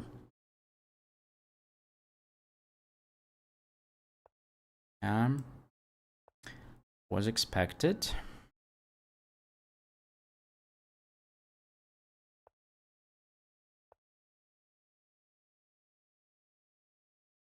Well, finally I exchanged the bishop pair of my opponent, which is also an achievement for white.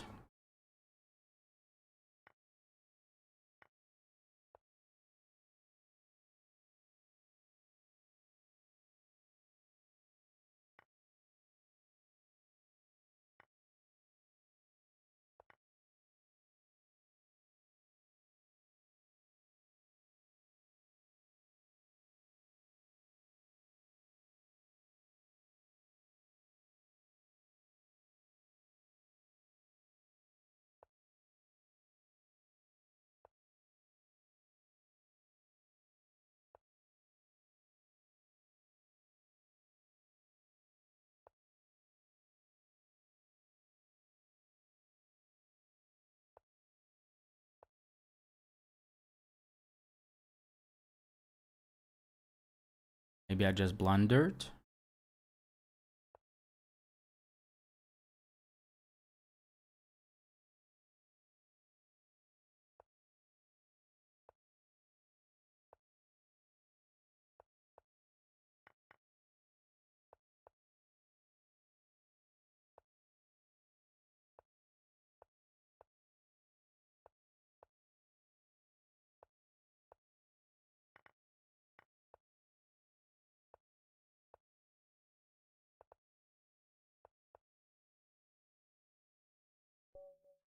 Yeah, of course I was winning, but then it was just like had no time. But obviously, obviously it was a win for me, so not much to.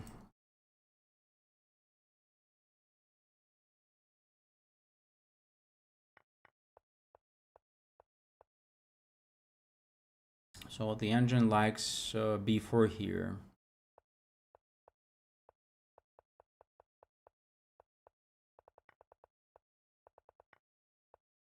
But okay, obviously not much to check here, like an easy win. The first game was more interesting. Um, the first game was more interesting.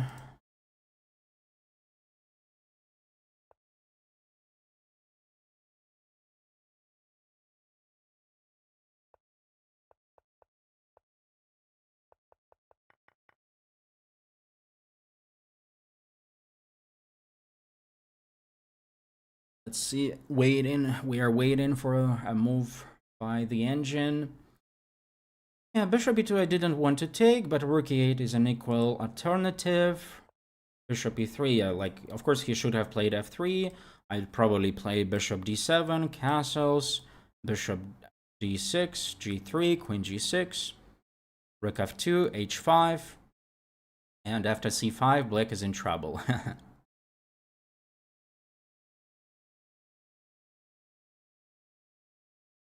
But bishop e3 is just a very bad move. Even rook e3 was... I thought about rook e3, but maybe I even mentioned that move. I think I mentioned. But I decided to make it in a simple way. So rook e3 was a better move. No, actually they are even. Queen h6. Like, this is not so necessary. Let's say, of course, if you are winning and let's say the move you play keeps you winning, then it's fine.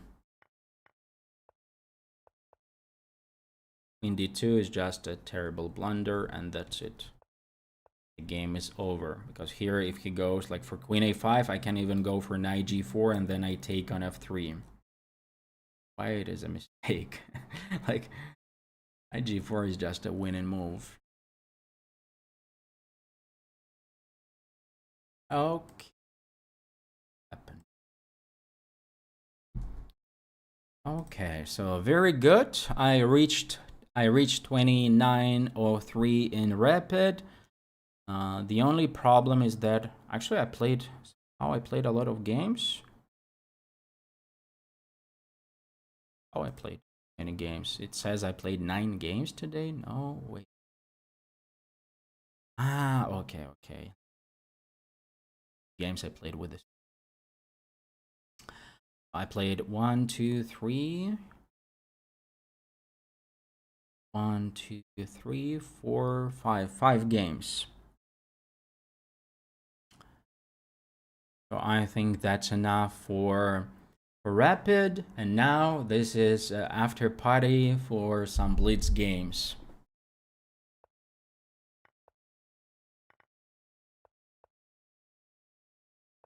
Very hot.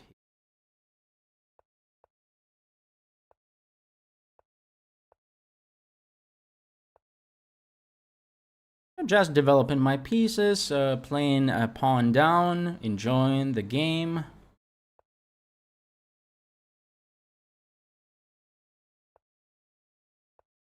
Bishop back to 6, but back to 7. h6 is a4. Nobody cares about your a4. f5 is coming. Expect him to play bishop c4. The guy doesn't care. f5 may be a little bit risky.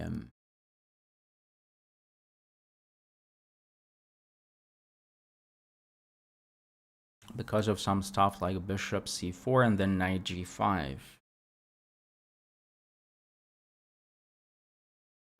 Bishop e6 first.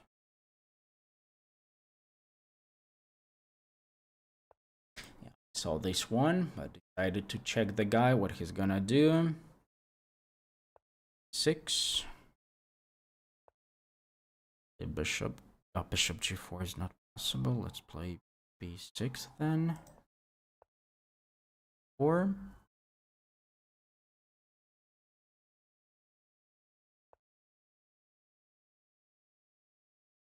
So I think the rapid was quite instructive.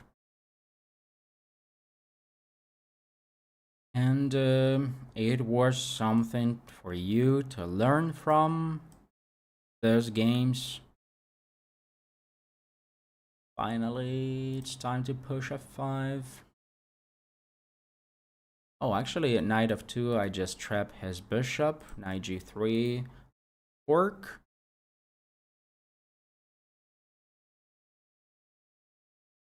Now he will be looking for a way to rock the boat.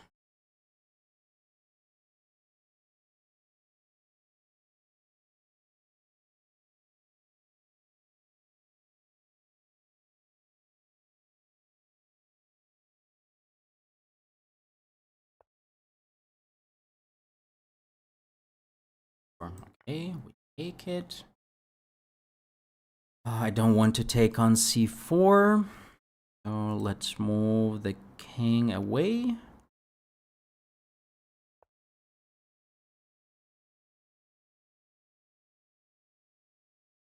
Yeah, another good moment to advertise my course. Of course, currently it is not on sale, so it's like unchessable, as you may know if you know chessable. It's of course better to wait for a sale, and they happen almost every month.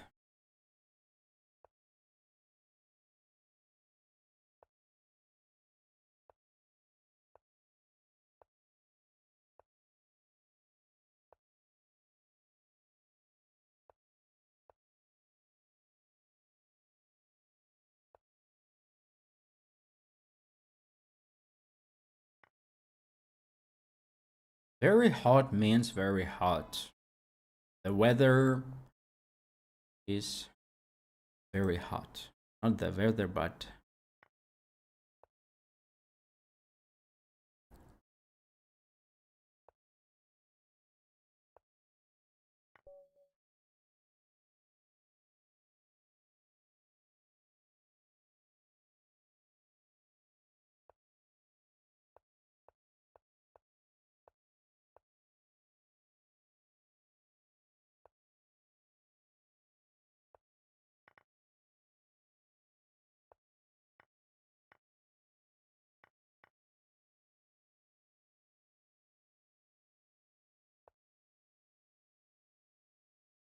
so now this is a good pawn structure for white.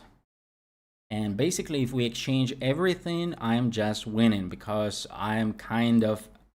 It looks like I'm a pawn up, even though we are even. But it looks... Can I play e5? Winning the game instantly? Not really. Let's go for bishop e3. Go for this one, of course.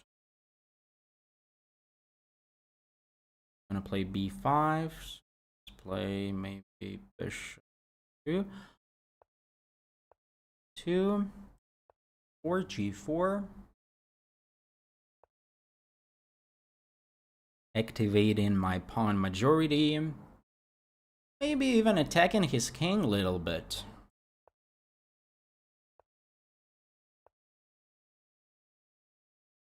Maybe I will exchange the rooks, maybe I will not.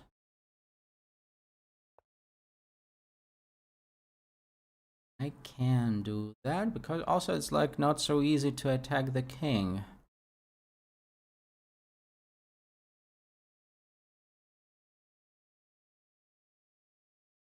A hard question, what to do next. Maybe a4, like usually we don't need to touch our pawns on that side, but on the other hand, a4 makes some sense, but don't really want to do that. Let's go for rook g1, h5, g6 maybe.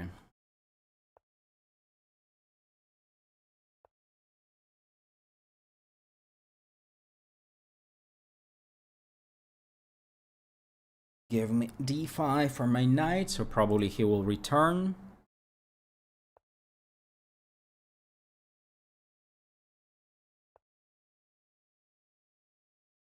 And do I really go g6 or not? Let's play rook g2, rook h1 first.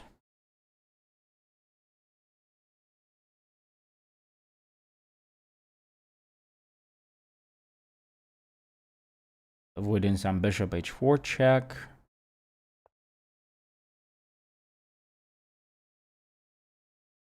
On his place, I would already think, like, I would seriously consider rook d2 the exchange sacrifice. No, he thinks he can wait. Okay, we can wait. We can.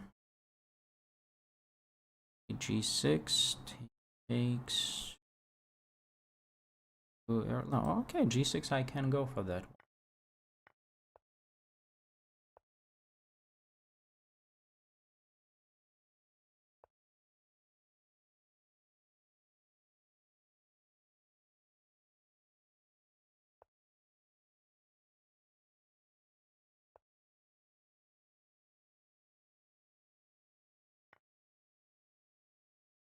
'Some unnecessary things I did, but okay. And maybe I'm gonna lose the game. Maybe at least I'm not gonna win the game, probably. But okay, we have some fun.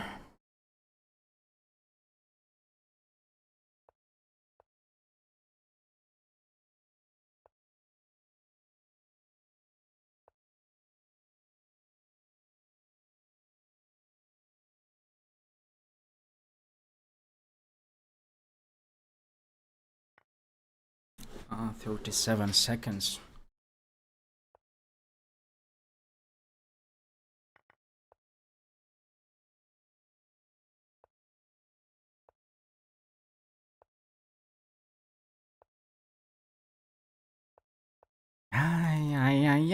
Yeah. It was so good. Such a good position I had.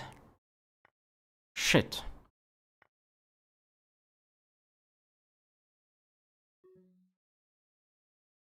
Shit. Was just winning. Like, just don't blunder that stupid stuff, and that's it.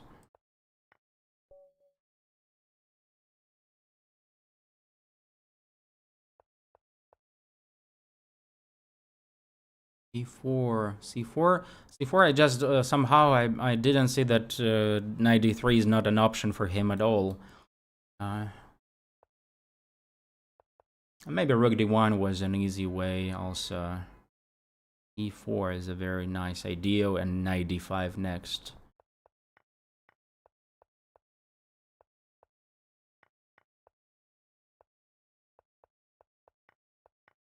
It was already fine, I thought. Knight d5. Then just, yes, blunder that stupid thing. 97. Okay. Okay, let's win a game, and it's time to finish for today.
So like, what?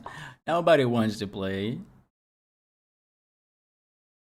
Okay, then bullet after party. 2 games bullet, and that's it for today.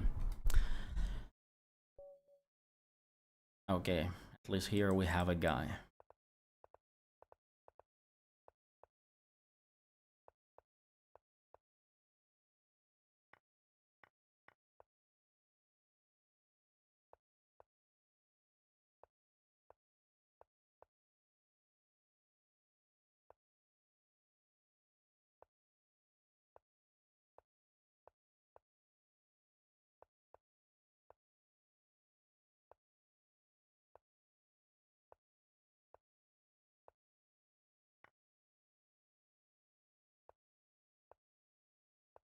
Where are my tricks? I'm just losing.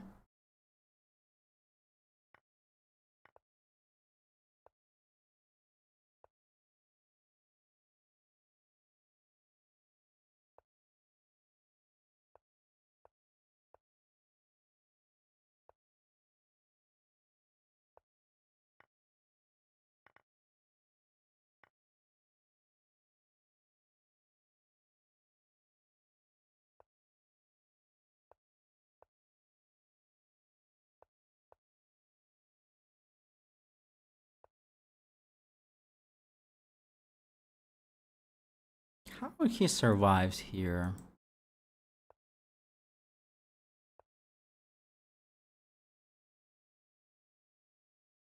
Not fair. No knight g3, nothing from me. A completely lost position.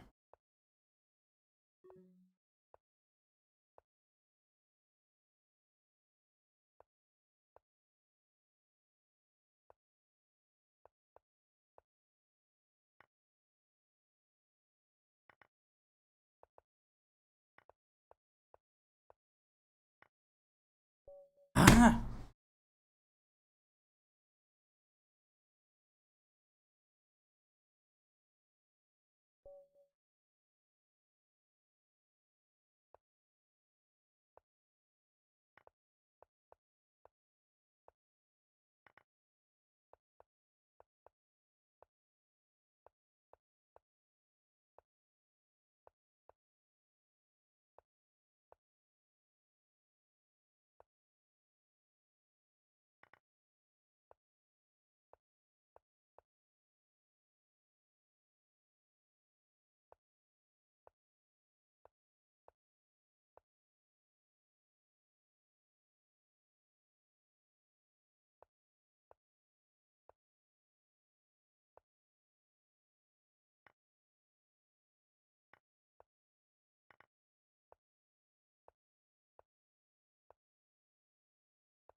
And the last game of today.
Just take all your pawns.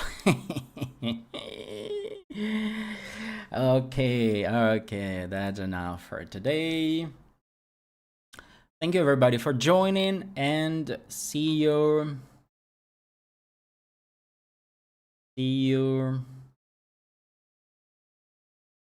next Saturday. Yeah, next Saturday is gonna be my last stream before, I mean, after my next stream, there will be a break because I'm going to participate in Asian Rapid and Blitz. So will be away for 1 week. And then at some point I will return.